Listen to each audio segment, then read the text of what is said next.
Kau pasti William kan? Sial, wanita ini cantik kali. Pesonanya yang menggoda bahkan melebihi Vivian. Benar, aku William. Gak nyangka bisa dikenal oleh kakak secantik ini. Kakak, seharusnya kau panggil Bibi. Sepertinya kau dalam masalah. Apakah kau butuh tumpangan? Oke, terima kasih Bibi cantik. Tolong antarkan aku ke kantor polisi. Kau memang gak tahu malu ya?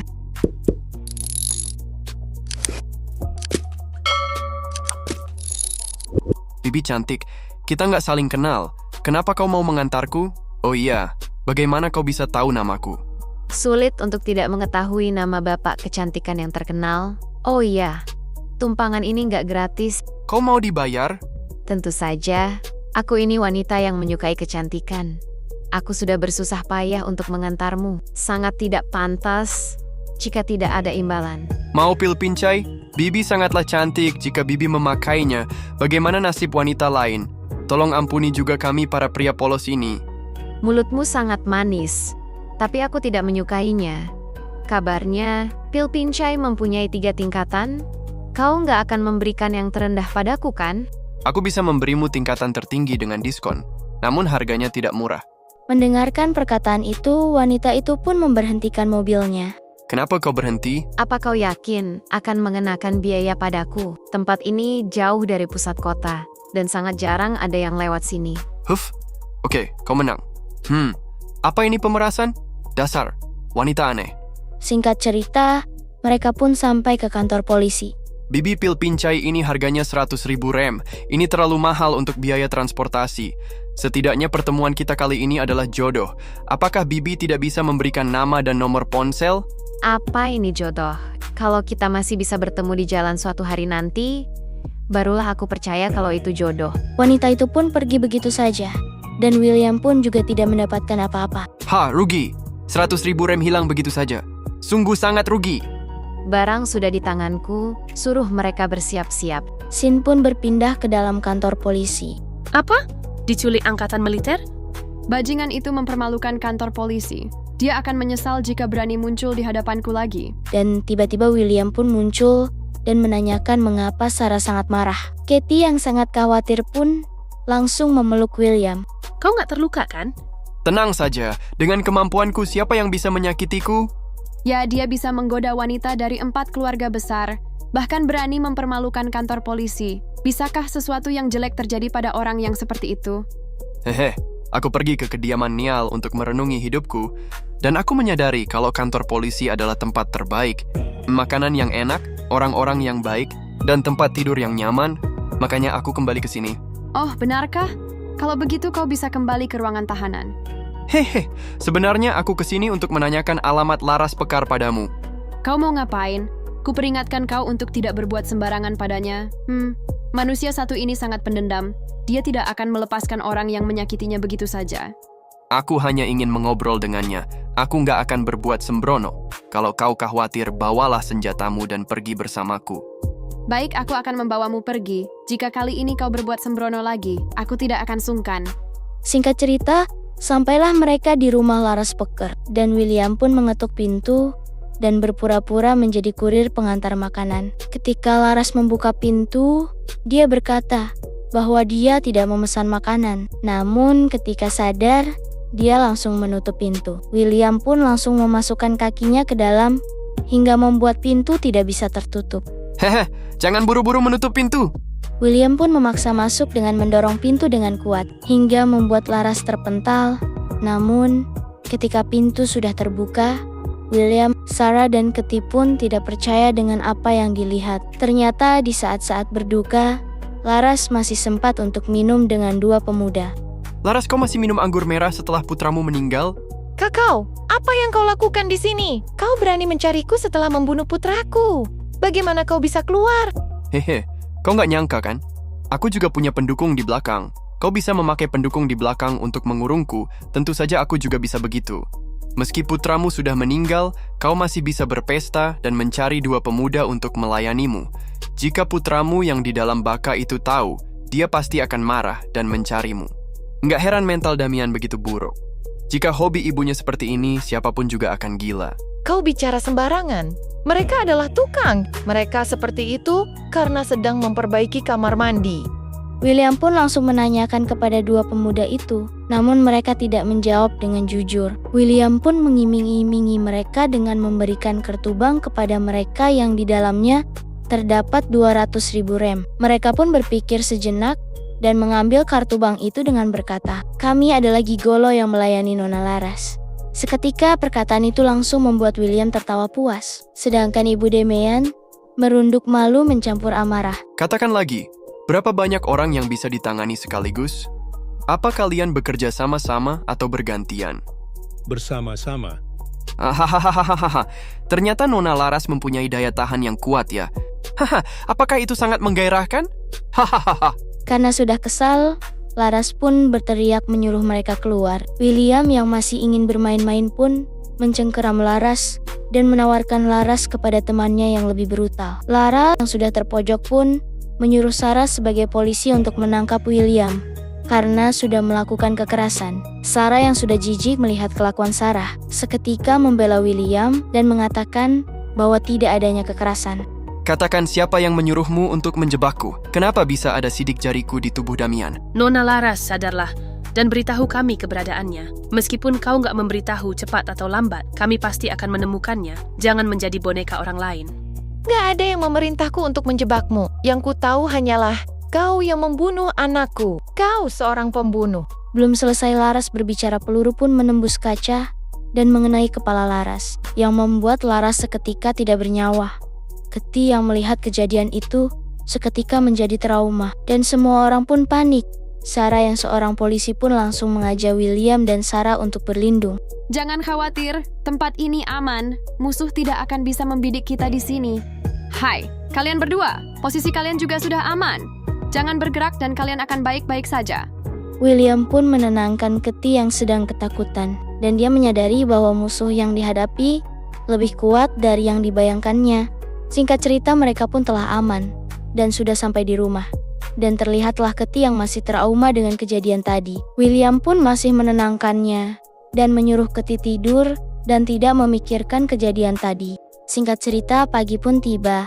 Terlihat Keti yang baru bangun, dia pun menuju ke dapur untuk menemui William. William yang sedang memasak pun menyuruh Keti menunggu sebentar karena makanan sebentar lagi akan siap. Makanan pun siap. William pun menyantap makanan yang dimasaknya. Dia memuji keahlian memasakannya yang masih hebat. Namun Keti masih tetap terdiam dan tidak menyentuh makanan itu. Dengan nada ringan, dia meminta William untuk tidak menjual pil pincai lagi. Dia khawatir akan terjadi sesuatu pada mereka jika terus ingin menjual pil pincai. Dan untuk menghidupi mereka, dia akan mencoba mencari kerja lagi. William yang mendengar perkataan itu langsung mengelus kepala Keti sambil berkata bahwa sebelumnya dia memang serakah dan gak pernah menyangka musuh akan berbuat sekejam ini. Dan dia meyakini Keti bahwa mereka akan baik-baik saja. Setelah itu William pun berpamitan untuk pergi ke keluarga Niall. Singkat cerita, William pun telah sampai di kediaman keluarga Niall. Kau benar-benar bisa membuat semua orang di keluarga Niall hidup hingga usia lebih dari 100 tahun. Kau serius? Awalnya aku tidak ingin mengatakan hal ini begitu cepat, tapi sayangnya ada yang membuatku kesal. Aku yakin Pak Ronald juga tahu kalau aku mengalami masa sulit belakangan ini. 100 tahun! Selama tidak ada bencana tidak terduga, umur seluruh keluarga Niall bisa mencapai usia di atas 100 tahun. Ini benar-benar dahsyat. Pak Ronald, aku satu-satunya di dunia yang bisa melakukan hal ini. Apa kau tahu apa artinya itu?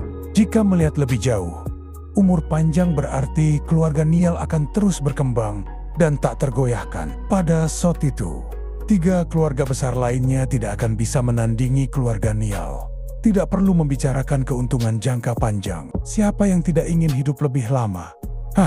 Godaan ini benar-benar besar. Bagaimana aku bisa mempercayaimu? Dengan gelar Dewa Obatku, dalam waktu singkat aku bisa menyelamatkan dan melakukan hal-hal yang tidak bisa dilakukan oleh dokter lain. Selain itu, yang terpenting adalah karena aku William Yorda. Fokus pada intinya. Bagaimana kalau kau gagal? Kalau tidak berhasil, setengah dari saham pil pincai akan kuberikan pada keluarga Niall. Setengah dari saham pil pincai, itu angka yang sangat besar. Kenapa kau memilih keluarga Neil? Seingatku kau juga memiliki hubungan dekat dengan keluarga Orlando dan keluarga Atmojo juga sudah menawarkan kerjasama denganmu. Ada 3 alasan. Yang pertama, kau adalah orang baik. Kedua, keluarga Nial mempunyai kekuatan yang lebih besar dari beberapa orang yang kukenal. Dan yang ketiga, cucu perempuanmu sangat cantik. Apa arti dari poin ketiga? Jika kita bekerja sama, apa yang kau butuhkan dari keluarga Neil? Aku tidak suka bermain kotor. Yang perlu kalian lakukan adalah membantuku membersihkan musuh-musuhku. Pak Ronald, aku bisa meyakinkanmu bahwa aku William Yorda. Bisa melampaui semua keluarga besar. Suatu hari nanti, kekuatanku tidak akan bisa kau bayangkan. Pak Ronald, ku beri waktu 2 hari untuk memutuskannya. Aku adalah barang langka. Jika keluarga Nial tidak tertarik, pasti akan ada keluarga lain yang akan mengambil kesempatan itu. Kesempatan seperti ini nggak akan ada sepanjang waktu. Aku tidak butuh 2 hari. 1 hari saja sudah cukup. Di perjalanan pulang, William pun masih memikirkan Pak Ronald yang masih membutuhkan waktu 1 hari untuk mempertimbangkan kerjasamanya. Padahal William memberikan keuntungan yang sangat besar dan dia berpikir bahwa musuh memiliki kekuatan yang lebih besar dari yang dibayangkannya. Dan lagi-lagi dia bersikap sombong dengan mengatakan kurang menarik jika musuh terlalu lemah. Dan tiba-tiba Sarah pun menghadang William dan menyatakan bahwa William ditahan. Seketika, perkataan itu membuat William terkejut dan scene pun berpindah di ruangan interogasi di kantor polisi. William yang masih bingung pun menanyakan alasan kenapa dia ditahan. Sarah pun menyuruh rekan kerjanya untuk meninggalkan mereka. Sarah menjelaskan bahwa penembak yang membunuh Laras menyerahkan diri dan mengaku bahwa William lah yang membayar dan menyuruhnya. Sarah berkata bahwa ini adalah masalah besar. Dan dia bertanya pada William, sebenarnya siapa yang disinggung William hingga menimbulkan masalah sebesar itu. Namun William tidak seperti menganggap berat masalah itu. Sarah pun menjelaskan dengan nada yang semakin kesal. Dia berkata bahwa ini adalah situasi yang serius dan penembak itu sangat berbahaya. Meskipun dia harus mati, dia akan terus menuduh William. Dan Sarah membayangkan seberapa mengerikan orang yang melindungi penembak itu. Karena William merasa Sarah sangat agresif, dia pun meminta Sarah melakukan tugas resmi dengan profesionalisme dan tidak mencampur adukan masalah pribadi. Sarah yang mengerti maksud William langsung memanggil rekan kerjanya untuk kembali masuk. Jonah, rekan kerja Sarah, mengatakan bahwa menurut peraturan mereka, William harus ditahan sampai waktu persidangan. Dan ternyata selain penembak, ada juga yang menuduh William sebagai pembunuh Laras, yaitu 2 gigolo yang sudah diberi kartu bank pada William. William pun bertanya apa yang dituduhkan oleh 2 gigolo itu. Sarah pun menjelaskan saat Laras ditembak kau sedang memegangnya. Itu membuat Laras tetap berada di posisi yang mudah diincar. Bahkan, William memegang dagu Laras agar penembak mudah untuk mengincar kepala Laras. William pun bertanya pada Sarah, apakah dia percaya 2 gigolo mengatakan yang sebenarnya? Sarah yang merasa tidak bisa melindungi William pun berkata, mungkin mereka dipengaruhi oleh orang lain. Dan lagi pula, di sebelum kejadian, William sempat menghina mereka dengan uang dan memaki mereka. Dan kemungkinan mereka dendam pada William. William yang mendengar perkataan itu seketika terdiam, lalu tertawa kesal. Dan dia berkata bahwa dia tidak menyangka pil pincai akan membuat orang melangkah sejauh itu. Dunia ini tidak pernah membosankan, dan dia pun terus tertawa. Sarah yang melihatnya pun heran, karena biasanya William akan marah dan mengutuk orang yang telah membuat hidupnya bermasalah. Bu Sarah, karena mereka begitu menyukaiku, biarkan aku temui mereka. Siapa tahu, aku bisa mendapatkan informasi lain dan membantu penyelidikan kalian. Jika kau bisa mendapatkan informasinya, maka aku nggak perlu bertanya. Aku sudah berusaha untuk menginterogasi mereka, namun hasilnya nihil. William yang merasa teremehkan pun mengulangi perkataannya dengan tatapan sinis, layaknya seorang pembunuh. Sarah yang melihatnya seketika terdiam dan teringat. Dia sering melihat tatapan itu di mata seorang terpidana mati. Namun tatapan William lebih kuat dari itu. Sarah pun masih heran, karena setahunya William tidak memiliki catatan kriminal. William yang melihat Sarah terus terdiam pun bertanya, apakah dia perlu mengulanginya untuk yang ketiga kali? Dengan tingkat emosional William, Sarah pun perlu untuk berkonsultasi dengan atasannya. Demi keamanan semua pihak, Sarah pun menelpon Pak Haris. dan Pak Haris memberikan persetujuan. Sarah pun mengajak William untuk bertemu mereka. Dan terlihatlah seorang penembak jitu yang berada di dalam sel tahanan. Sarah pun memperkenalkan penembak itu. Dia bernama Jerry Lowen. Dia adalah pembunuh bayaran profesional. Sarah pun meminta William untuk tidak berbuat sesukanya. William pun masuk. Dia bertanya kenapa dia ingin menjebaknya. Penembak pun membalas bahwa dia hanya berbicara fakta. Cukup mendengar perkataan itu, William pun mengajak Sarah untuk pergi. Itu saja? Lalu mau bagaimana? Aku adalah warga yang baik. Aku nggak mungkin menggunakan kekerasan agar mereka mengaku. Seberapa sering kau memakai kekerasan? Jangan khawatir, aku hanya ingin tahu siapa yang menjebakku sebelum aku mati. Gak ada maksud lain. Ayo kita pergi melihat dua orang itu. Mereka pun sampai, dan terlihatlah dua gigolo yang ketakutan setelah menyadari kedatangan William. Mereka pun bertanya, kenapa William kemari? William menjawab dengan santai bahwa dia merindukan dua gigolo itu. William mulai mendekati mereka. Mereka yang takut menyuruh William untuk tidak mendekat. Mereka terus memohon kepada William untuk tidak mendekati mereka. Entah apa yang terjadi, William malah menilai mereka sebagai orang yang gak berarti, lalu pergi begitu saja. Sarah yang melihatnya pun heran dengan sikap William. Namun William masih terus melangkah dengan senyuman tipis dan tatapan sinis di mukanya. Setelah itu Sarah pun menceritakan kejadian itu kepada Pak Haris. Ada yang tidak beres dengan sifatnya yang pemarah akan masuk akal. Jika kau bilang dia masuk dan memukul orang-orang itu, sifatnya sungguh aneh. Iya, awalnya aku berpikir dia mungkin bisa mendapatkan informasi penting, tapi ternyata tidak ada perkembangan sama sekali. Sin pun berpindah ke kediaman wali kota Gemarang. Terlihatlah ada yang mengetuk pintu dengan keras. Fanny pun bergegas membuka pintu, dan ternyata itu adalah Winona. Sambil menangis, Winona pun memberitahu bahwa William tertangkap karena telah membunuh orang. Fanny yang sudah tahu dari media pun menyuruh Winona untuk masuk. Sesampainya di kamar, Winona masih tetap menangis dan berkata meski William agak nakal, dia adalah orang yang baik hati dan dia nggak mungkin membunuh orang. Fanny pun menyuruh Winona untuk tidak menangis lagi dan berkata William akan baik-baik saja. Dia pun pergi keluar dan beralasan untuk membuatkan Winona segelas teh. Namun ternyata Fanny pergi menjumpai ayahnya untuk meminta bantuan. Belum sempat Fanny memohon, tapi ayahnya sudah berkata bahwa dia tidak akan membantu William. Fanny yang kesal menyebut ayahnya sebagai orang yang tidak berperasaan. William pernah menyelamatkan Fanny dan dia juga pernah membanggakan negara Liongkok. Namun ayah Fanny malah berkata, jika William tidak bersalah, dia akan mendapatkan kebebasan. Jika tidak, maka dia pantas dihukum. Dan Fanny tidak boleh melakukan apapun.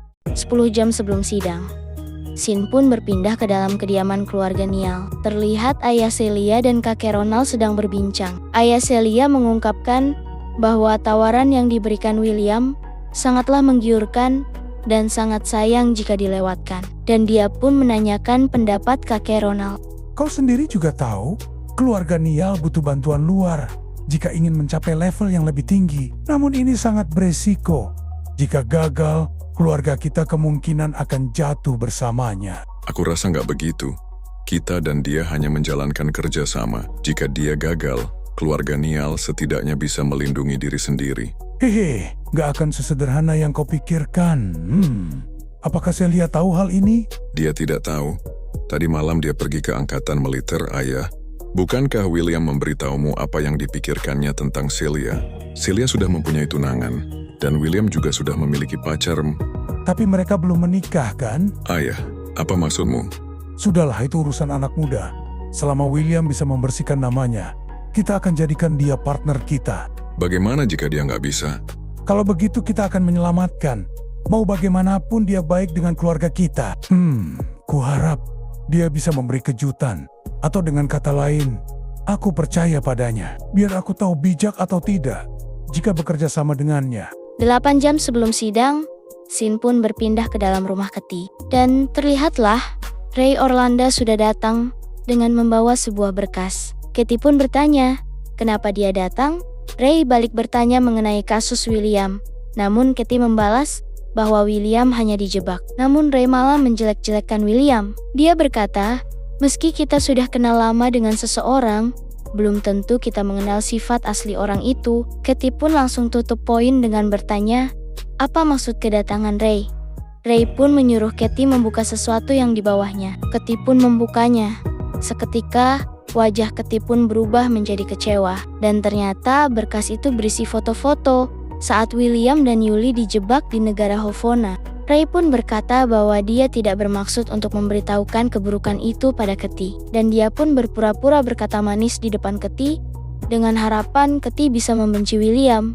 Namun sayang, Katie masih kekeh dengan keputusannya. Dia tetap mempercayai William. Seketika Ray pun geram dan bertanya pada Katie, kenapa dirinya tidak bisa memilih yang mana yang baik. Namun, Katie tetap masih mempertahankan keputusannya. Ray yang mendengar perkataan itu langsung merasa kesal. Dan dia pun pergi sambil mengancam William dari dalam hati. 5 jam sebelum sidang, Sin pun berpindah ke dalam kantor polisi. Terlihat Yuli yang menjenguk William. Yuli pun berkata bahwa tidak mudah untuk bertemu William di kantor polisi. William dengan bercanda bertanya pada Yuli, kenapa Yuli sangat senang berkencan di ruang tahanan. Yuli yang heran pun bertanya tentang suasana hati William yang sepertinya sedang baik-baik saja. William pun berkata, emangnya aku harus marah-marah? Emangnya aku akan biarkan orang-orang yang menjebakku mendapatkan apa yang mereka inginkan? Yuli pun mengira bahwa William sudah memiliki rencana. Dan Yuli pun menawarkan bantuan kepada William. William pun berkata bahwa untuk saat ini, dia tidak memerlukan bantuan. Dia malah menyuruh Yuli untuk menikmati pertunjukan.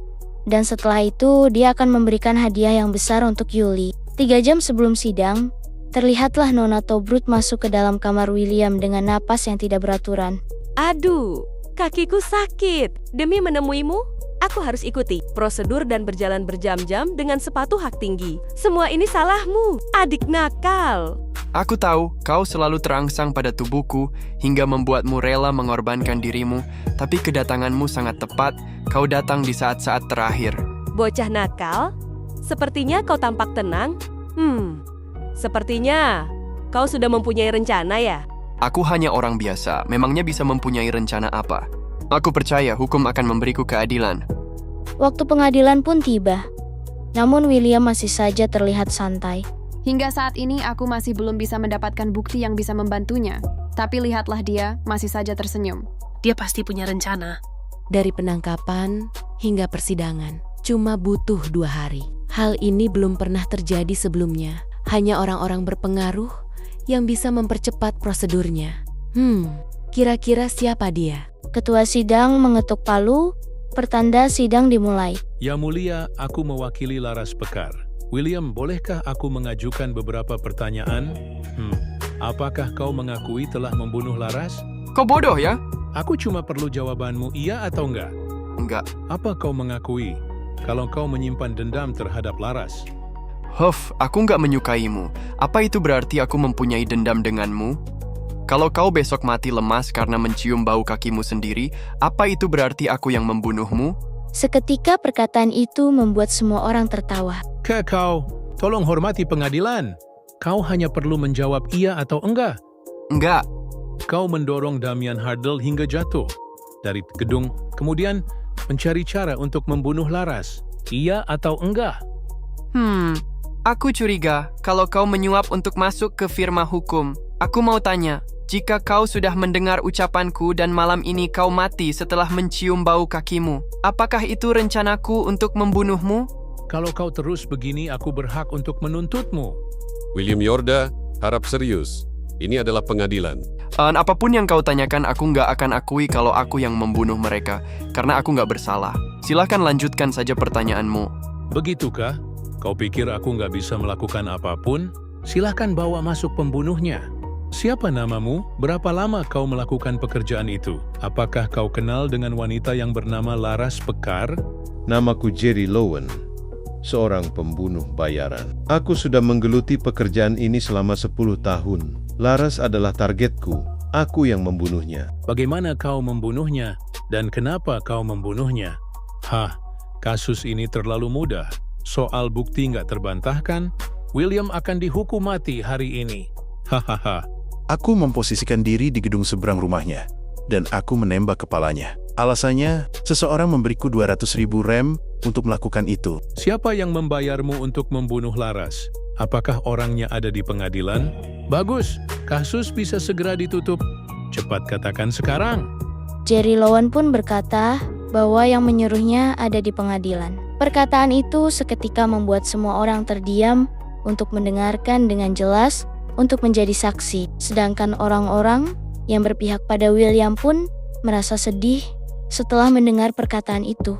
Orang yang berpihak pada Laras Peker pun terus memaksa Jerry untuk segera memberitahukan yang menyuruhnya. Namun sangat disayangkan, baru saja dia ingin menunjuk, tapi takdir berkata lain. Tiba-tiba dia batuk berdarah, lalu langsung meninggoy di tempat. Sambil tersenyum, William berkata, cara terbaik menyelesaikan masalah adalah membereskan si pembawa masalah. Semua orang masih heboh dengan kejadian itu, dan salah satu dokter pun turun tangan. Dan Jerry Lowen benar-benar dinyatakan tidak bernyawa, dan terlihatlah Sarah yang masih bingung dengan kejadian itu. Ya, dikarenakan Jerry Lowen adalah saksi yang terbilang sangat penting. Anggap saja kau sedang beruntung, tapi jangan sombong, karena masih ada 2 saksi. Tiba-tiba datanglah 2 polisi dengan terburu-buru untuk memberitahukan bahwa 2 saksi lagi telah tewas. Perkataan itu pun membuat orang yang berpihak pada Laras menjadi heran, karena dalam waktu yang bersamaan bisa menewaskan 3 saksi. Laras yang merasa ada yang janggal pun teringat bahwa sebelumnya William memintanya untuk bertemu ketiga saksi. Sarah pun berpikir bahwa Williamlah yang melakukannya. Kepala sidang pun menyatakan bahwa pengadilan ditunda karena kematian dari 3 saksi kunci. Kematian para saksi yang tiba-tiba itu menambahkan alur cerita pada kasus ini. Banyak orang yang mulai percaya bahwa William diberkati oleh entitas supernatural, beberapa bahkan mengiranya utusan surga.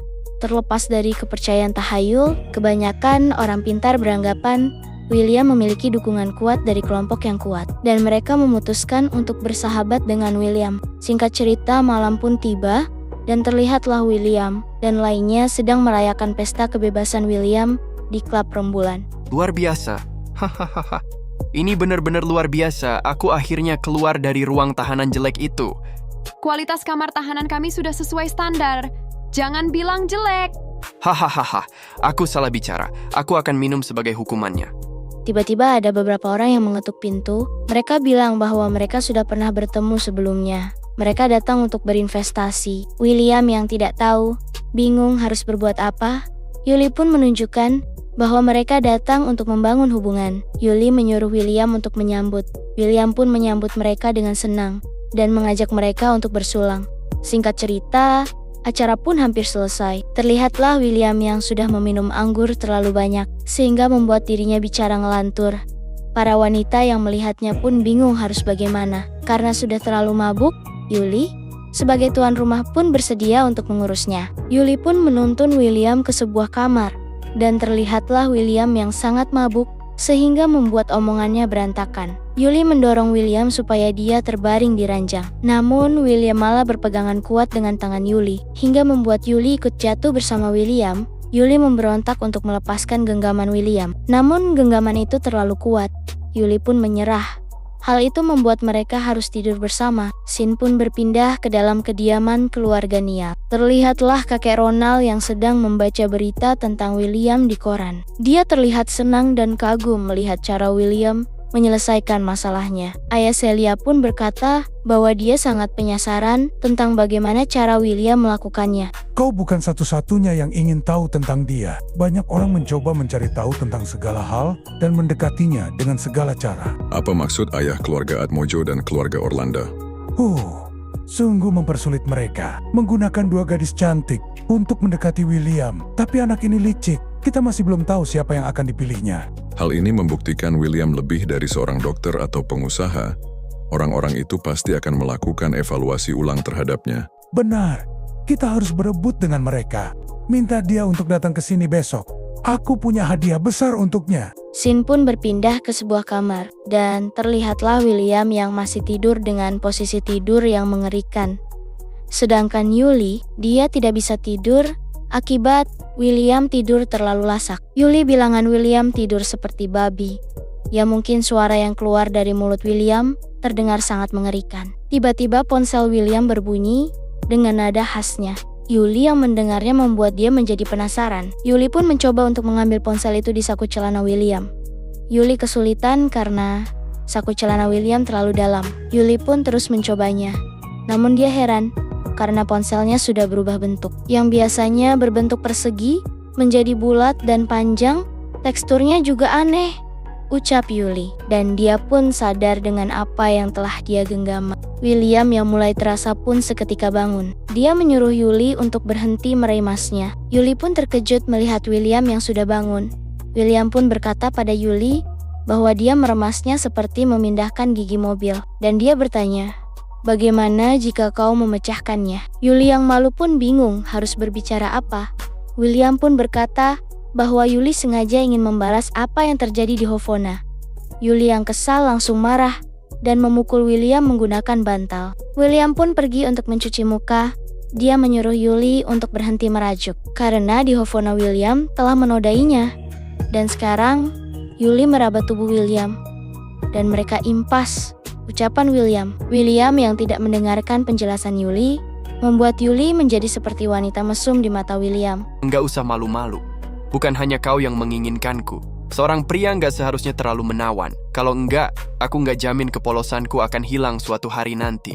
Yuli yang sudah mulai kesal pun mengancam William dan menyuruhnya tidak membahas masalah itu. William yang tahu Yuli siapapun seketika menjadi takut dan berjanji nggak akan membahasnya lagi. Yuli menyuruh William duduk di sampingnya. Dia yang tahu bahwa William membutuhkan sebuah pelindungan, seketika menyuruh William untuk mencari seorang pengawal yang alih. William pun bilang bahwa dia harus menemukan kelemahan lawan. Yuli pun mengalihkan pembicaraan tentang pengobatan kakeknya. Dia bertanya, apakah William sudah menemukan racun yang dipakai untuk meracuni kakeknya? William pun menjawab enggak, karena dia akhir-akhir ini sangat sibuk.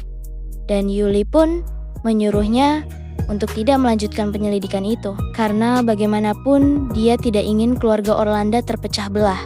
William yang menyadari bahwa pelakunya juga dari keluarga Orlando pun berpikir, jika keluarga Orlando terpecah belah, hal itu hanya akan membuat 3 keluarga besar menjadi senang. Karena William sudah sedikit menguasai teknik tenaga ratum, dia pun meyakinkan Yuli bahwa dia bisa segera menyembuhkan kakeknya.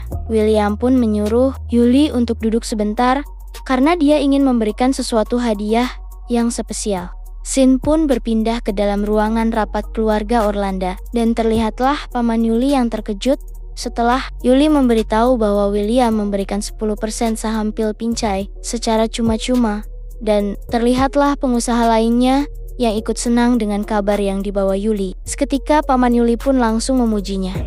Padahal sebelumnya Yuli sangat dikucilkan karena telah kehilangan keperawanannya. Josh, anak dari Paman Yuli pun memberikan saran pada ayahnya untuk memberikan William rumah dan menyuruh mereka berdua untuk tinggal bersama. Dan ayahnya pun juga berencana seperti itu. Mereka memanfaatkan Yuli untuk menikah dengan William agar bisa mendapatkan bagian saham yang lebih besar. Paman Yuli pun bertanya, apakah William mengatakan hal lain padanya? Yuli pun meneruskan perkataan William bahwa 10% saham untuk Yuli dan gak ada hubungannya dengan keluarga Orlando ataupun grup Orlando. Setelah mendengar perkataan itu, Paman Yuli pun menjadi geram dan menganggap Yuli pamer kekuatan. Yuli pun menjelaskan bahwa William sama sekali nggak pernah berniat bergantung pada keluarga Orlando. Dan Yuli berkata bahwa merekalah yang berpikir terlalu jauh karena memikirkan keuntungan itu sangat besar. Paman Yuli pun membujuk Yuli agar Yuli menandatangani kontrak dengan William atas nama keluarga Orlando. Namun sayang, Yuli menolaknya. Yuli malah menyuruh mereka untuk memohon sendiri dengan William. Dengan nada keras, Josh berkata bahwa Yuli bisa mendapatkan saham karena telah tidur bersama William. Yuli yang tidak suka dengan perkataannya langsung menatap Josh dengan tajam dan minta Josh untuk mengulangi perkataannya. Dan Josh pun terlihat ketakutan. Dengan tegas, Yuli berkata bahwa dia hanya ingin memberitahu mereka karena mereka adalah anggota keluarganya, bukan mau mengajak mereka untuk diskusi. Setelah itu, Yuli pun pergi.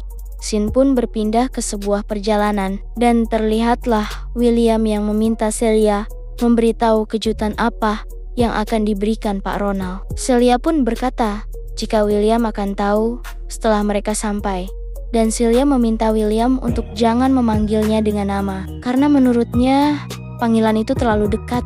Singkat cerita, mereka pun sampai. William masih saja bertanya-tanya tentang apa yang akan diberikan Pak Ronald. Mereka pun masuk ke dalam, dan terlihatlah William yang bertanya-tanya dengan keberadaan 30 lebih pasukan militer. Pasukan memberi salam kepada William dengan sebutan ketua, dan William pun langsung terkejut. Dan datanglah kakek Ronald sambil tertawa.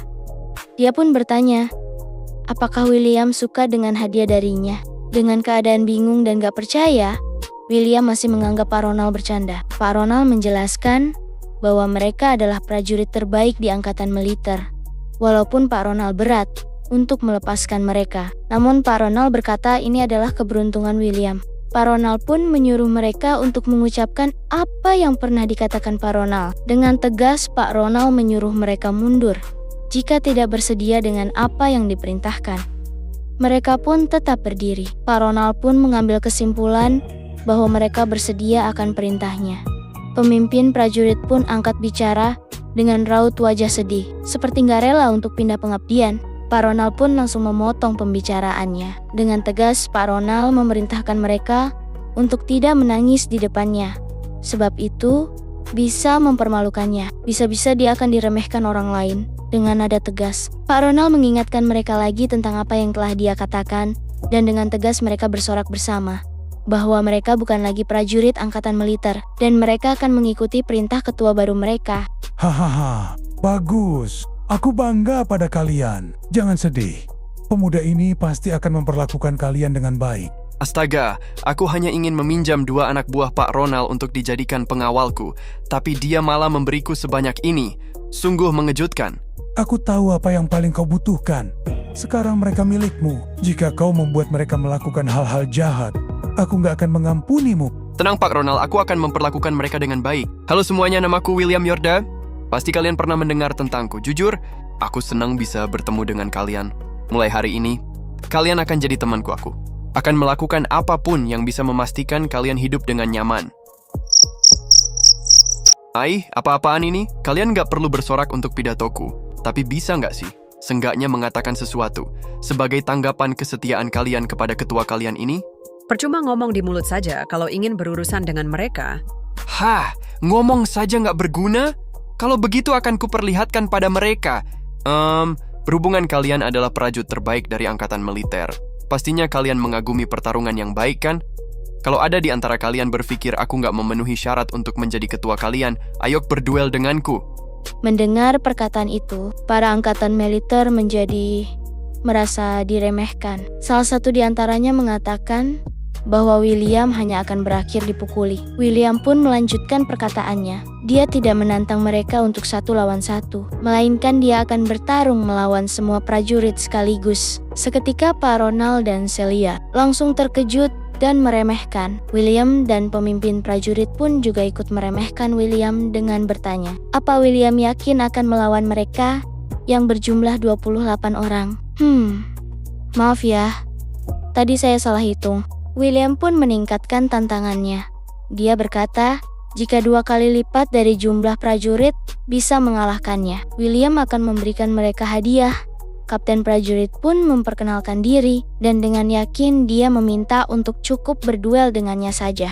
Namun, William meminta mereka untuk menyerang bersamaan supaya lebih cepat selesai. Sang kapten yang geram karena William telah merendahkan mereka, pun langsung menyuruh anggotanya untuk menyerang William secara bersamaan.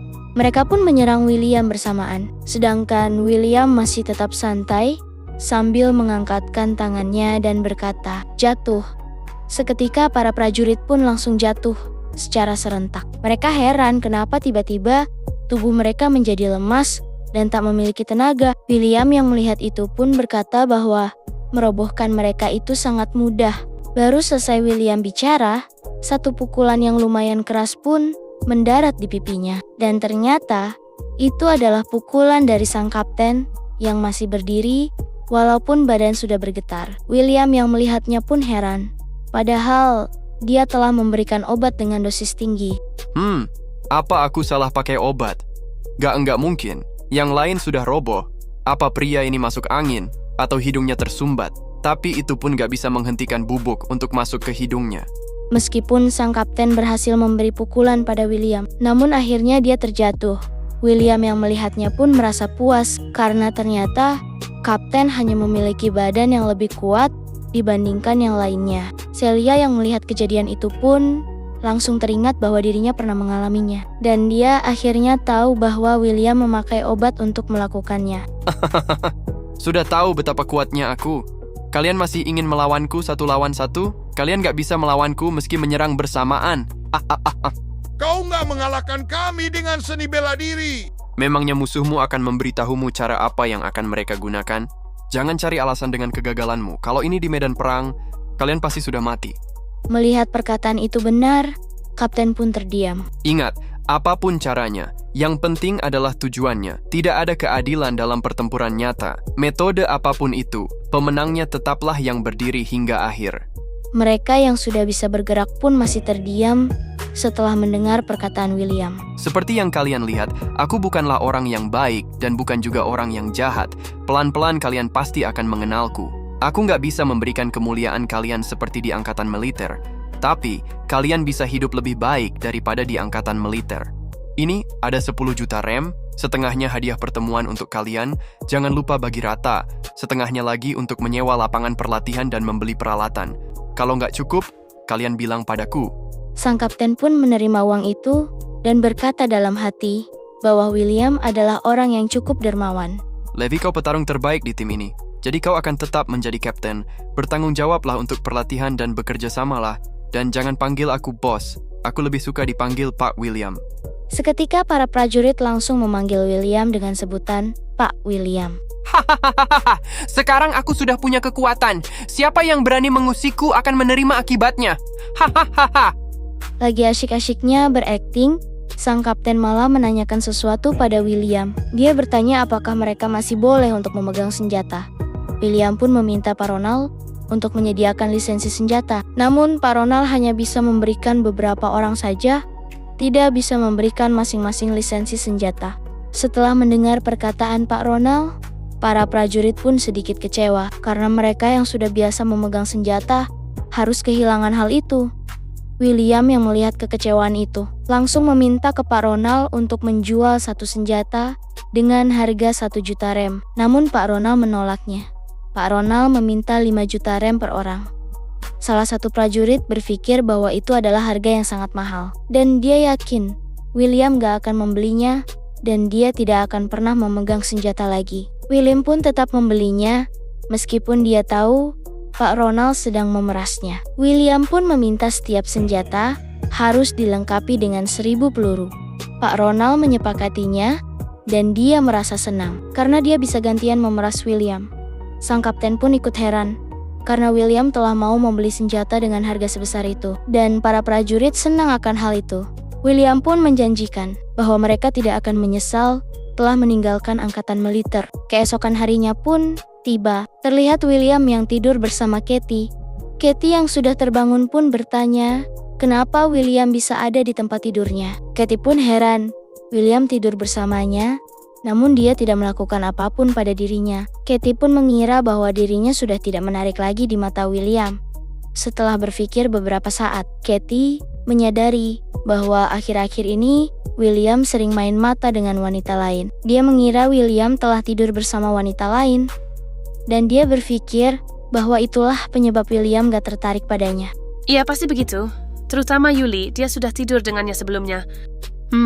Si brengsek ini tidur seperti batang kayu setelah berselingkuh. Dia bahkan gak tahu aku sedang merajuk. Emangnya aku ini siapa? Aku sudah merasa gak nyaman di dekatnya. Karena suara berisik Katie, William pun terbangun. Dan dia menanyakap Katie yang telah bangun terlebih dahulu. Katie yang terlanjur kesal pun langsung menendang William hingga tersungkur. Sambil bertanya, kenapa William bisa tidur di tempatnya dan tidak melakukan apa-apa padanya. Haduh, bukannya bersyukur karena gak terjadi apa-apa. Katie malah meminta terjadi apa-apa padanya. William yang nyawanya belum terkumpul pun menjelaskan bahwa dia hanya menemani Katie tidur. William hanya khawatir karena kematian Laras Keti jadi nggak bisa tidur. William pun merajuk dan menyuruh Keti nggak perlu marah-marah kalau nggak boleh tidur di tempatnya. Keti yang nggak berniat membuat William merajuk pun bingung harus bagaimana cara menjelaskan kepada William. William yang masih merajuk pun melangkah keluar dan berkata bahwa lain kali dia tidak akan tidur di situ lagi. Keti pun masih tetap mencoba untuk menjelaskan dan akhirnya dia mengeluarkan amarah sambil melempar William dengan bantal dan berkata bahwa dia nggak marah kalau William tidur di tempat tidurnya. Sin pun berpindah ke ruangan bawah tanah, yaitu tempat berlatihnya para angkatan militer milik William. Dan terlihatlah William yang sedang memperkenalkan Keti dengan mereka. William pun menanyakan bagaimana keadaan mereka, dan dia kagum terhadap Livy yang telah memilih tempat yang bagus. Tempat pelatihan mereka berada di gedung yang sama dengan perusahaan pil pincek. Livy, sang kapten pun merasa nyaman dengan layanan yang diberikan William. Dia berterima kasih dan memberitahu pengeluaran yang dihabiskan dan hanya tersisa 2 juta rem untuk kehidupan mereka. William yang mengetahui bahwa pengeluaran prajurit terbaik memanglah besar pun memakluminya. Dan William meminta mereka memberitahu jika ada hal lain yang diperlukan. Setelah itu, William pun meminta Levi memilih 2 prajurit wanita terbaik untuk melindungi Keti. Levi pun memanggil 2 nama prajurit terbaik untuk maju, dan 2 prajurit wanita pun siap dan akan memastikan Keti dalam keadaan baik-baik saja. Namun Keti menolaknya. Menurutnya itu sangat berlebihan. William pun menjelaskan bahwa keamanan Keti sangat penting saat pil pincahi masuk ke pasar. Dan selanjutnya, Keti akan memerlukan lebih banyak daripada ini. Dan akhirnya, Keti pun mengiyakan perkataan William. Namun, Keti meminta William untuk berhenti memanggilnya Nona, karena dia merasa risih dengan panggilan itu. Kau mau dipanggil Putri? Rasanya masih aneh. Terus kau mau dipanggil apa? Apa mau dipanggil Nyonya? Nona saja deh. Setelah itu, William pun terpikir bahwa dia masih membutuhkan banyak orang. William pun meminta Levi untuk mencari veteran angkatan militer sebanyak 50 orang. Levi yang mendengarnya berpikir sejenak. Jika semua pasukan William dikumpulkan, itu akan menjadi kekuatan yang menakutkan. William pun menghitung pengeluaran yang akan dikeluarkan ke depannya. Berhubung tabungannya menipis, dia pun harus menggunakan ketampanannya untuk menghasilkan uang. Singkat cerita, sampailah dia di rumah Vivian dan mengetuk pintu. Vivian yang belum tahu itu adalah William pun membuka pintu. Seketika dia pun heran melihat William yang datang dengan membawa bunga. Pagi Nona Vivian cantik. Adik nakal, tumben kau berinisiatif untuk datang ke rumahku. Biar aku tebak. Kau membutuhkan uang kan? Kau benar peri cantik, aku nggak bisa menyembunyikan apapun darimu. Pasti mahal mempertahankan tentara yang diberikan Pak Ronald padamu. Sepertinya pil pincai akan segera terdaftar. Hah, ternyata kau tahu juga. Bukankah kau berjanji akan membayarku 200 juta rem sebagai dokter pribadimu? Kapan kau akan mentransfer uangnya? Kau datang padaku setiap kali kau membutuhkan uang. Aku tidak pernah menolakmu, tapi kau malah memberikan 10% saham pil pincai kepada Yuli secara cuma-cuma. Kau nggak adil. Kau datang padaku setiap kali kau membutuhkan uang. Aku tidak pernah menolakmu, tapi kau malah memberikan 10% saham pil pincai kepada Yuli secara cuma-cuma. Kau nggak adil. Kau dan dia itu berbeda. Bisa dibilang, dia itu wanitaku. Setiap kali kau berada dalam kesulitan, aku yang paling cepat menyelamatkanmu. Kau juga sudah mengambil keuntungan dariku. Teganya kau bilang, aku ini nggak lebih baik dari Yuli. Kau sangat acuh, nggak peduli padaku. Aku yang terbaik untukmu. Kau memberiku beberapa saham juga. Kemungkinan aku akan menerimanya. Maaf, aku nggak bisa menjanjikan itu. Seketika Vivian pun berpura-pura sedih karena William nggak mau bekerja sama dengannya. Tiba-tiba telepon William pun berdering. Ternyata itu adalah Winona. Sambil menangis, Winona berkata bahwa kakeknya dipukuli oleh seseorang dan lobster miliknya dirampas. William yang mendengar hal itu seketika langsung bergegas untuk pergi. Di satu sisi, Vivian Atmojo menelpon seseorang untuk melakukan rencana B. Singkat cerita, William dan Winona pun telah dalam perjalanan. William pun menanyakan apa yang sebenarnya terjadi pada kakek Samir. Namun Winona tidak tahu. Dia hanya mendapat kabar dari Hasan bahwa ada beberapa orang yang mencoba mengambil lobster dan kakek Samir yang menghalangi pun dipukuli oleh mereka. Singkat cerita, mereka pun sampai di rumah Pak Samir. Winona yang melihat keadaan kakeknya pun terus menangis. Kakek Samir dengan keadaan luka yang cukup parah pun meminta maaf pada William karena nggak bisa menjaga lobsternya. Begitu juga dengan Hasan. Dia meminta maaf karena telah gagal melindungi kakek Samir dan lobster. Hasan berkata jumlah mereka terlalu banyak. William pun menyuruh Hasan untuk membahasnya lagi nanti. Dia akan mengobati mereka dulu. 1 jam pun berlalu. Terlihatlah kakek Samir yang habis diobati oleh William sedang tertidur pulas. Winona yang khawatir pun menanyakan kabar kakeknya kepada William. William pun berkata pada Winona bahwa kakeknya baik-baik saja. William yang ingin bicara dengan Hasan pun menyuruh Winona untuk menjaga kakeknya.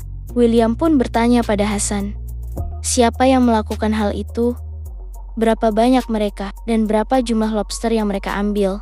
Hasan pun menjawab bahwa mereka adalah pengganggu dari desa tetangga dan dipimpin oleh Rehan Umboh. Mereka berjumlah 20 orang dan total lobster yang diambil ada 86 lobster. William yang mendengar perkataan itu pun menjadi merasa tertantang. Dia pun memberi pil penawar pada Hasan.